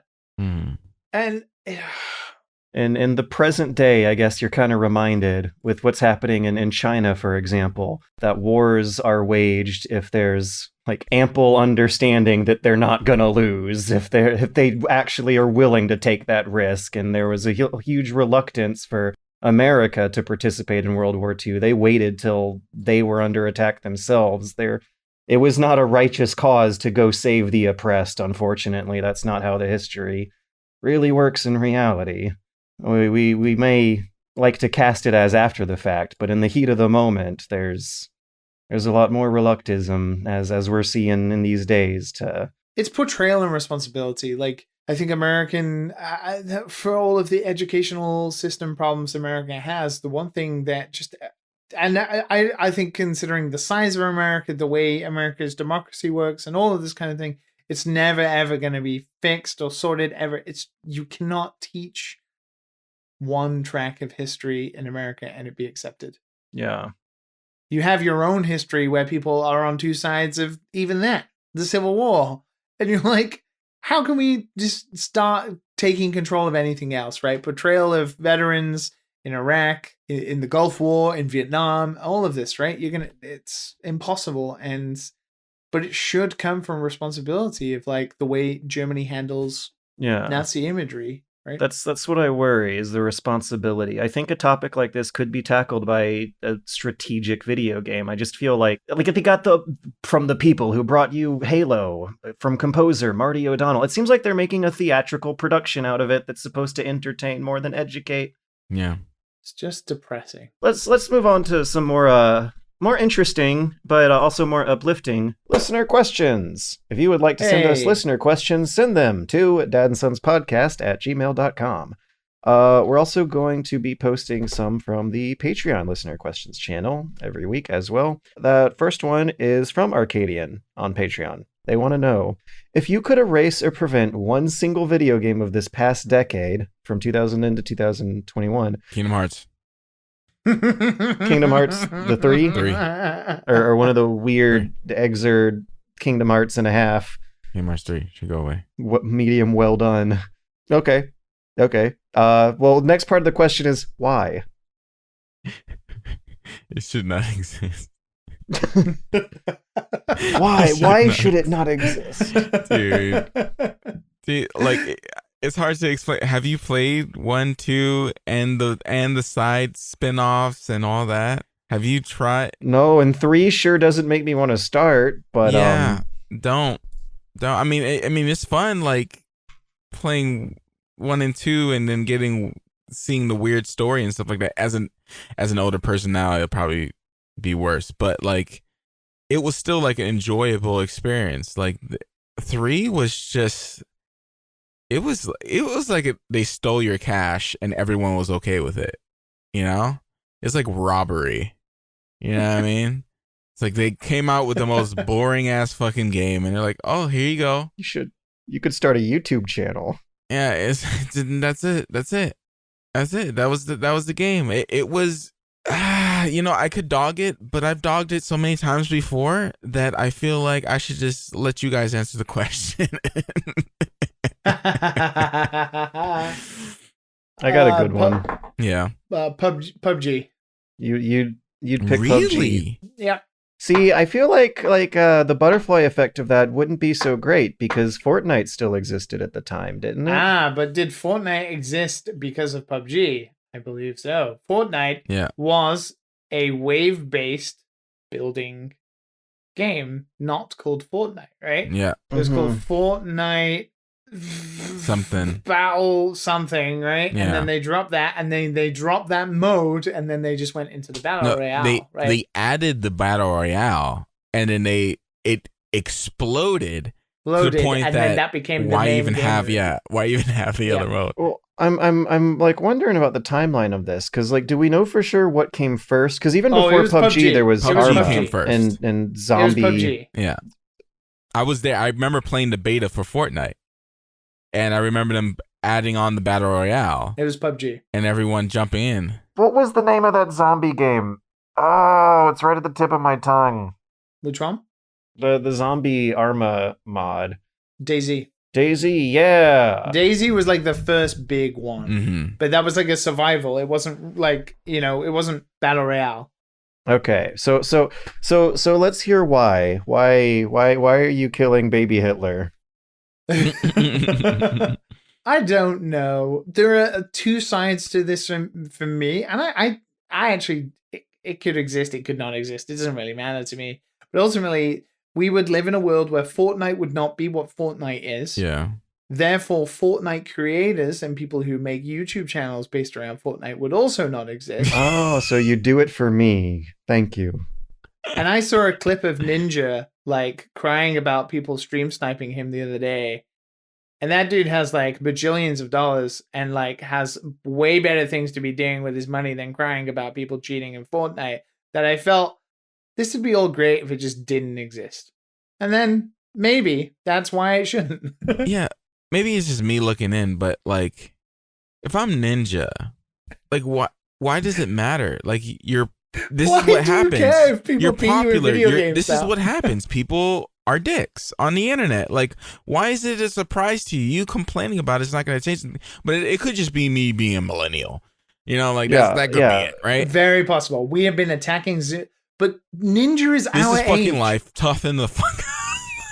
But Ninja is our age. Is he? Yeah, he does look our He age, is. doesn't he? He's getting old. But reason why it's a big deal, of course, is because the kids are going to watch it, and that funnels advertising revenue from He has the like advertising next to 14 the videos. million followers. Like, And the are fact you that crying about somebody shooting you in Valorant?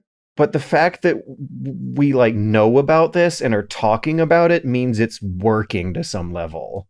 And that's why if you put a bullet in PUBG and baby Hitler before it becomes big, possibly we could have avoided this entire disaster and we'd still be watching Game Grump videos and Super Buddy Hop videos until You the remember end that? of time. Those were the good days. I'll be interested in that alternate timeline where PUBG didn't get popular, Battle There'd be Royale no didn't get Dr. popular, something Disrespect. else got popular instead. The next It would wave be of- something else, and it would be for Zoomers, and so it would look weird to us no matter what it was. It would be MOBAs Yeah. still.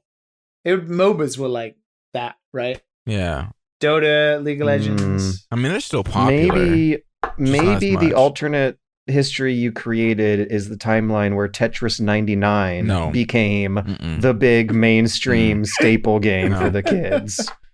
I would hope that it would be RPGs, but that's Yeah, just- what if it's Guild Wars 2 instead? that wouldn't have happened. What if sniping PUBG before it got famous meant that all the kids would be playing Guild Wars 2 right now instead? not to say because Guild Wars 2 is a great game, but it's just the thing is MMOs in itself is just And Matt's It's the not worth ninja that. of the world. yeah. I would have what Say it You would again? have been the ninja. You would have been ninja. You would have been ninja. Oh my god. Yeah. I don't know about that. There's a certain never mind. I'm not gonna say it. I think MMOs have kind of passed, but RPGs that would have been nice. Can you imagine like Mass Effect or Space Sims? What if Space Sims got popular? Somebody who just spends all day playing like Elite Dangerous and has like 1 million people watching them. I'm just gonna do some sick trades today, son. I was hoping more like Star Citizen vibes, but I guess Star Citizen is never gonna come out. What if all the billions of dollars that Fortnite made, all that money instead got thrown into more diverse portfolios, and a good chunk of it ended up in VR instead, and the kids developed a VR space world That would to be dope. fill in all these holes and make sure that Ninja got a real job where he Oh, doesn't God. face the emotional distress of having people stream snipe him. Where Ninja wouldn't have to deal with that. We wouldn't have to deal with Ninja. Yeah, maybe he just wishes for that life again.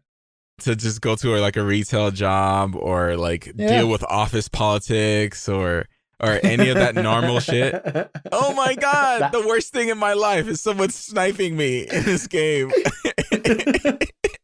But he's good. He's good at the game. Just like I don't understand. It's not like he's garbage, So it's just I don't know. It's a weird thing. Yes, it sucks. Yes, I wouldn't like it if I got stream sniped, but like, come on, man. I would turn the computer off, go and drive my Lamborghini, get a Taco Bell. Homeboy was talking about his Tesla. I just happened to like go on his channel when I had some downtime at work. He was talking about his Tesla and all this shit. Like, oh, I need to do like the way he was talking. I was like, man, he has changed. He has changed, man. Remember when he was just a regular old white boy? Now he's just like bougie as a motherfucker, man. It's Now just he's like, a rich white boy. yeah. Just like, damn. I would cancel Duke Nukem Forever.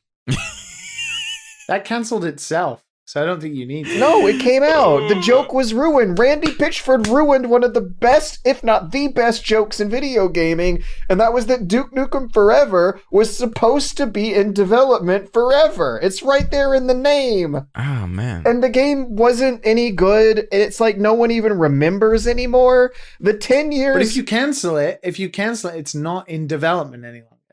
Right, which is fine. It's still a mystery. People would still not know what Duke Nukem Forever would be forever.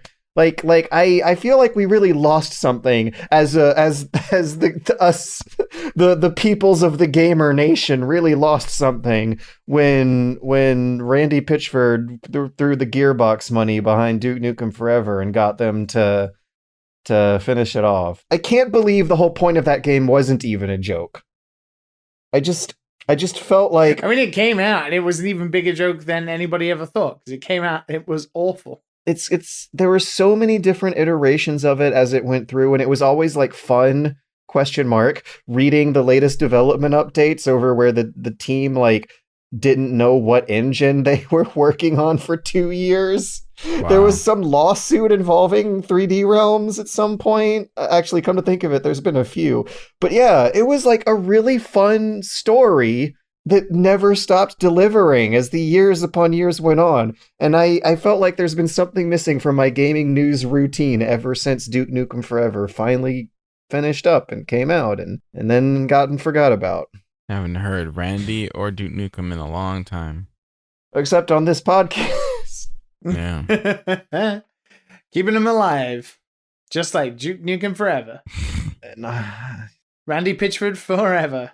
Duke Nukem's not cool anymore. And now we know, like, Duke Nukem wasn't cool back then, but at least we had, like, confirmation. It's not a mystery. The not knowing things, the beautiful romantic mysteries of the universe, not having super solid expectations before you buy a new product so you can be surprised. That's the spice of life. That's what makes life worth living. Duke Nukem Forever, life became less worth living when Duke Nukem Forever was no longer a forever mystery. Yep.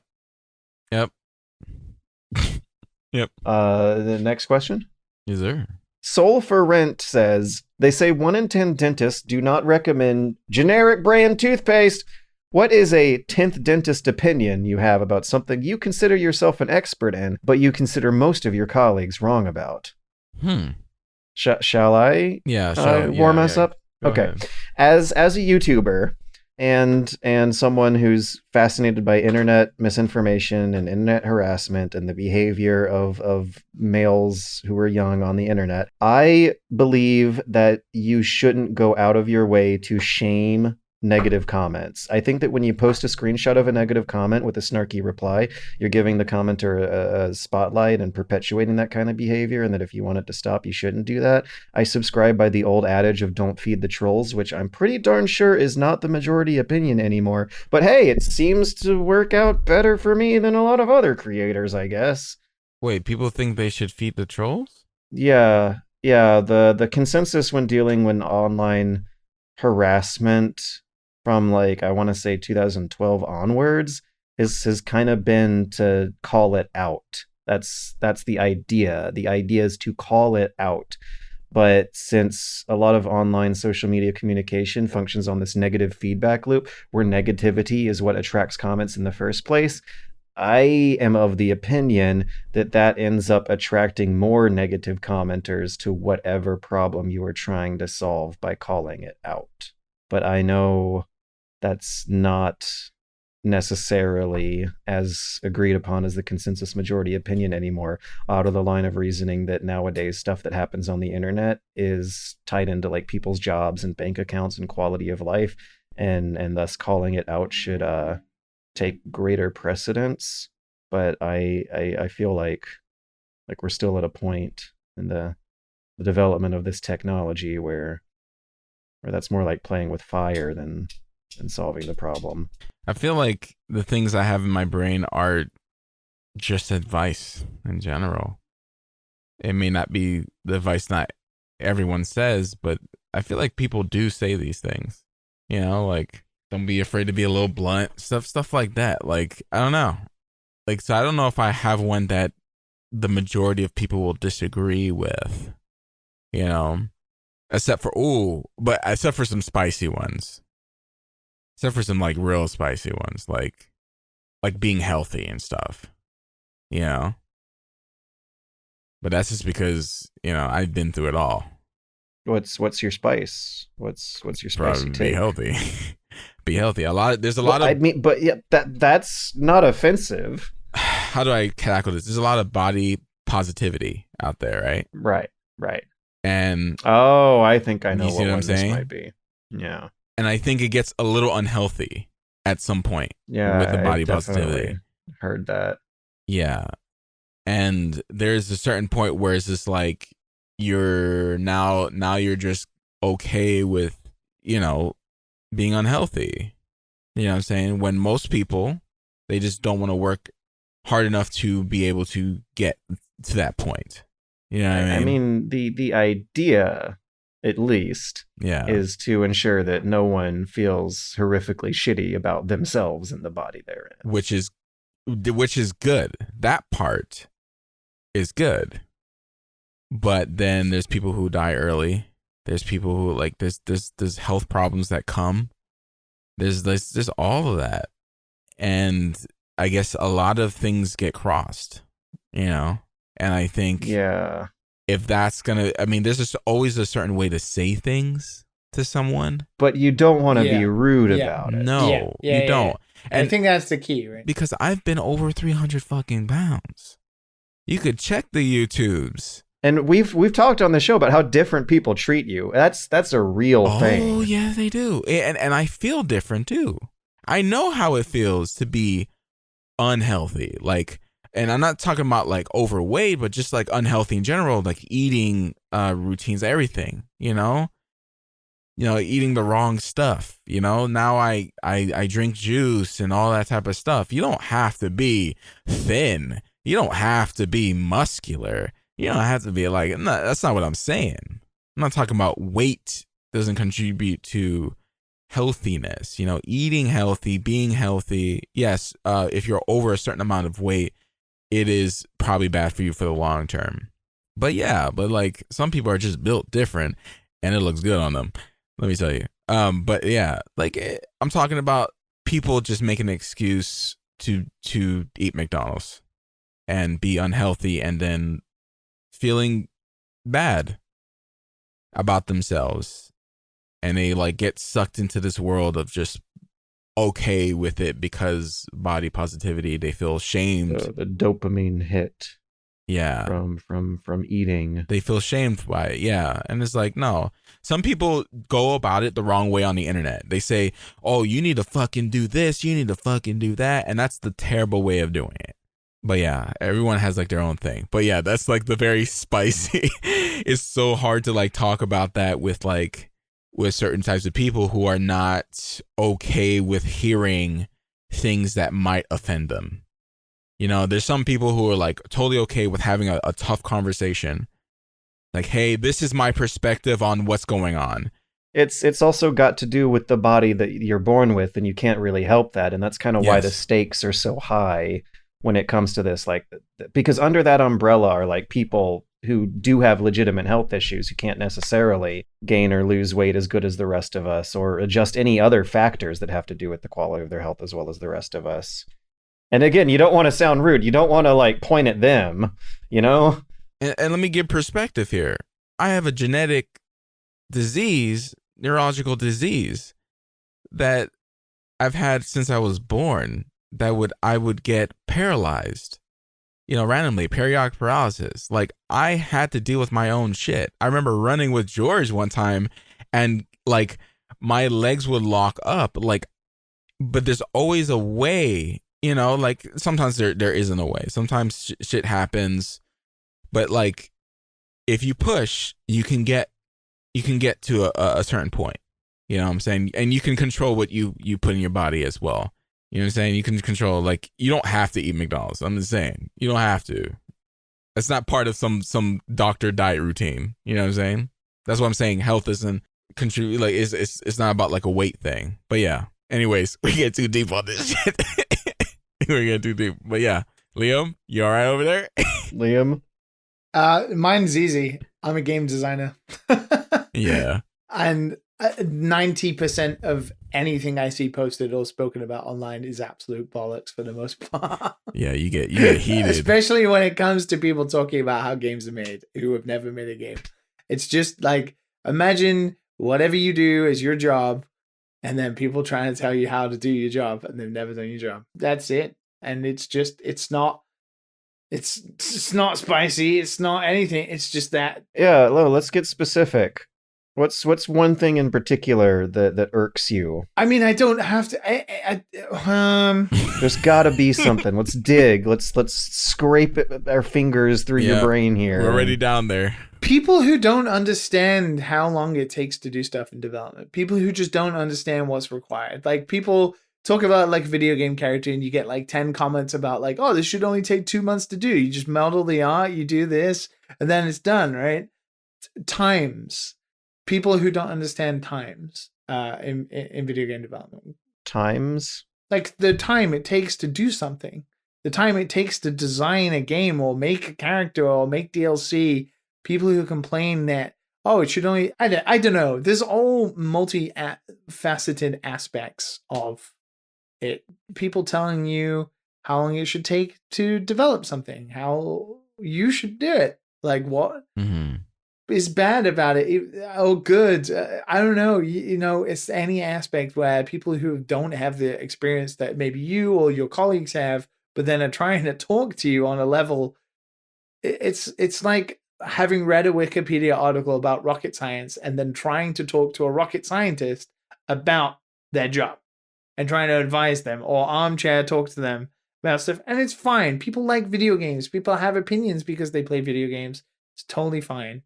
But when you try and talk about something that you just literally have no experience in and you don't know anything about, like what a development schedule is, what production is like, how long it takes to do pre-production on something, how long it takes to do production on something, what it takes to QA a game, like it immediately shows your inexperience and you become sort of laughable.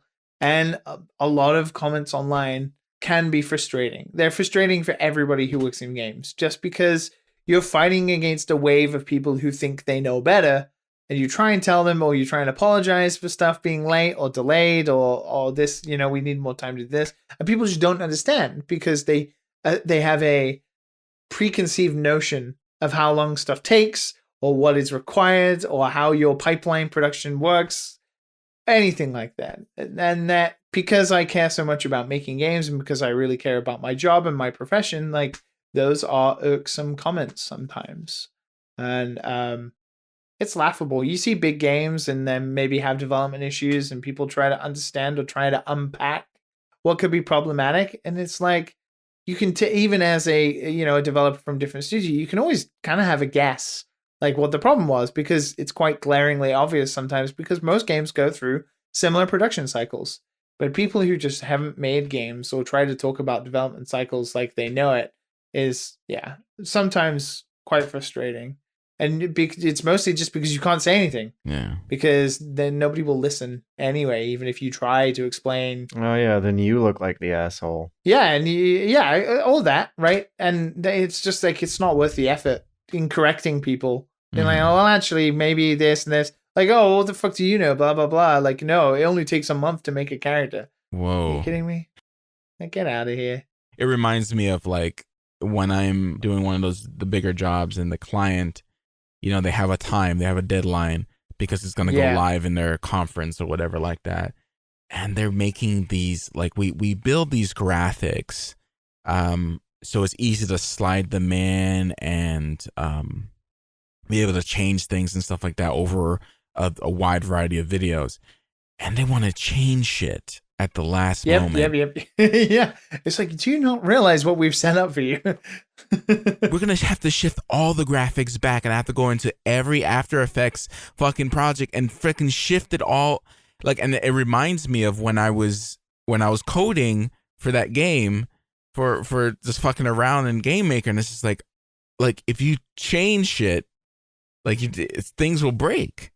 things will fucking break. Like, it's just not that easy just to be like, oh, okay, yeah. It all depends on how you code it from the very beginning, right? Like, and it just gave me perspective on like, just like, okay,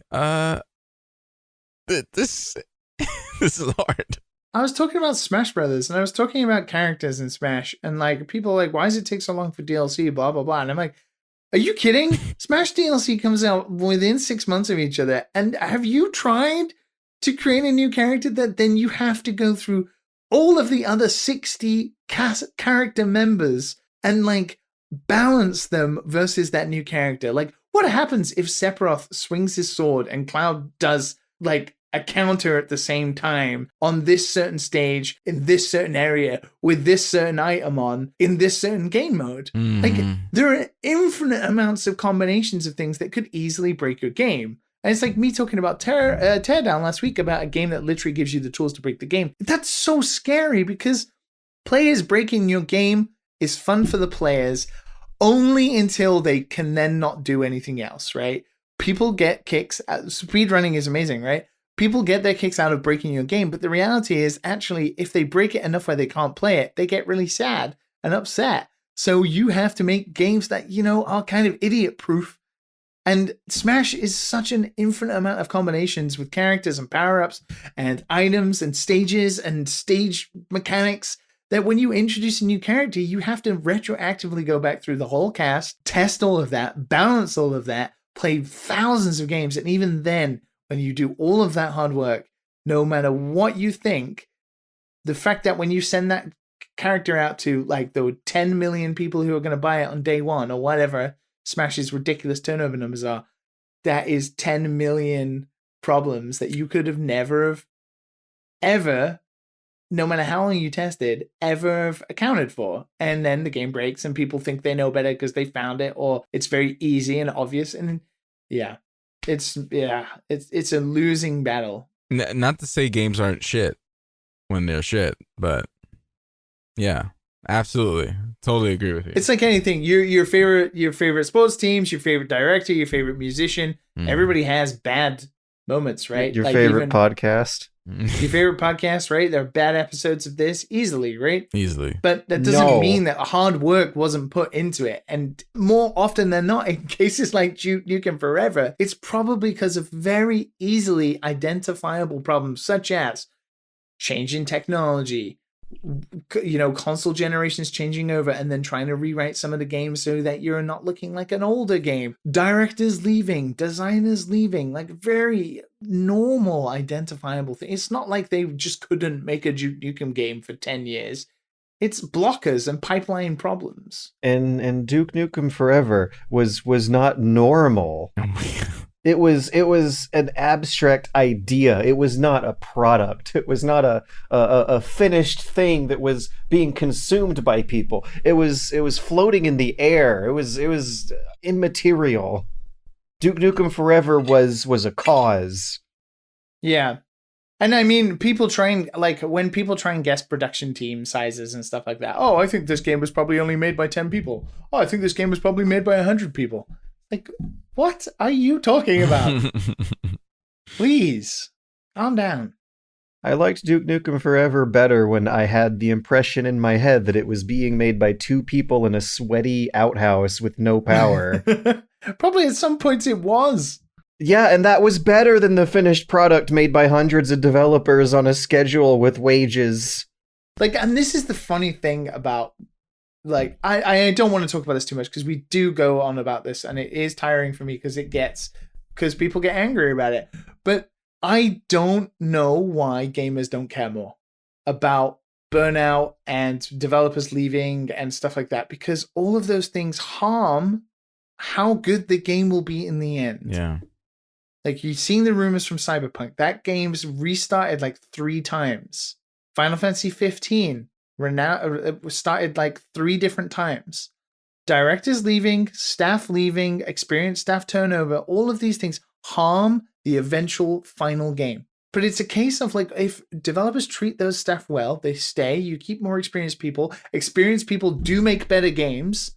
Gamers should care more about, if you hear something like Metroid Prime 4 has been taken away from a developer and given to somebody else, that's a really bad fucking sign. It's not a good sign. That's a really bad sign. These are the things where you need to not be like, oh, maybe, the team ain't so great, we should get this. Or like, oh, fuck, they need to work really hard. It's like, come on. Good people make good games. It's just that easy. I get a similar feeling when I see comments that really want Star Wars, like Project 13. What was it called? 13. I'm like, no, you don't. You already had better Star Wars games since. What was the number? 1313. 13. Yeah. And yeah, that thing has been killed for a while. I don't know if I was ever particularly jazzed about the gameplay concepts, but like we can move on, right? Yes, and if you watch that video again, you'd be like, oh, I mean, we see tropes from that in a lot of games that have already released. It's like 6 Days Fallujah, just in general, outside of the politicalness. That game, when that was announced and when that was a thing, worked then, but it's so odd to even just like think that it would be a thing now. It was of a time and era. It's very odd. I don't know. I mean, gaming, same as music, YouTube. You see YouTubers get burned out, and their productivity in their videos, the output dives. Like, you can't then just start talking to them and being like, "Hey, you motherfucker, you need to make a video." Blah blah blah. Right? Like, that's not going to do anything. Yeah. It's just like, that's not going to help. Really glad I don't have the Angry Joe audience. Oh God. There was a big scandal over him like announcing a short vacation, and the fans criticizing him really hard for it. Poor guy. You make videos about games. You don't need a vacation. You're on vacation. Yeah, vacation. Playing games is your job. It's not complaining about stream sniping. Putting up with the fans is the job. Community management is the job. Like, even in games now, community management is what keeps you selling, keeps you going. Honest to God. Community management, they have the worst job in games, I think, personally. Those poor, wonderful people. People get really angry when they're not being listened to as well. Yep. And you can't ignore people. Even though people won't listen to you, you can't ignore them because then they get even more angry. Yeah. It's so odd. Please, like, gamers, please don't hate me, but it's the truth. Yeah, like I don't understand. Like, I don't know, but I guess I can't really say anything because I'm just not that type of person, so I can't really relate to like, oh, this is what's wrong with your game. Like, I'm not gonna be doing that. Like, I'm just not gonna be doing that. I'm gonna play the game. Constructive. Do you remember when you were kids, right? Yeah. Like, we need to end this show, but you remember when you were kids and people said constructive criticism is always the way to go, right? And they try to instill in you that being constructive with your criticism is really important because, one, it will get you listened to. And that's mainly what you want to be heard. You want to be heard, right? And secondly, constructive criticism doesn't come off as negative for the most part. So people are much more willing to listen to you and do something about it. And like, video game developers are no different. We are always looking for ways to improve our games. The reason we do QA, the reason we do alphas and betas and early access and all this is because that feedback helps improve the game, right? But it is the constructive criticism that changes games and gets listened to. Generic comments like, this game sucks because of blah, or you should do this.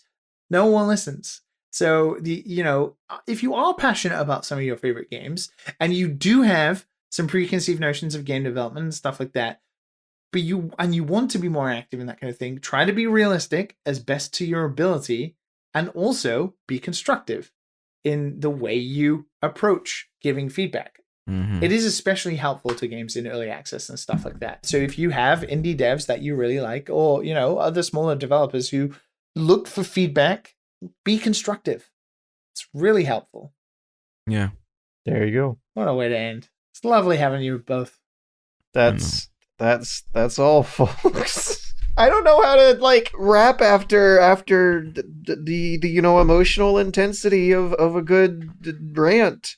I'm sad one of the news stories wasn't Zelda's 35th birthday anniversary. Well, did something of newsworthiness happen? Happy birthday, Link.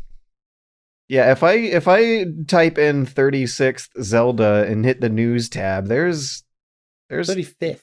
nothing. Okay, well let's. Because if you type 36, you'll get nothing. Okay. Legend of Zelda 35th anniversary prompts fan support on Twitter.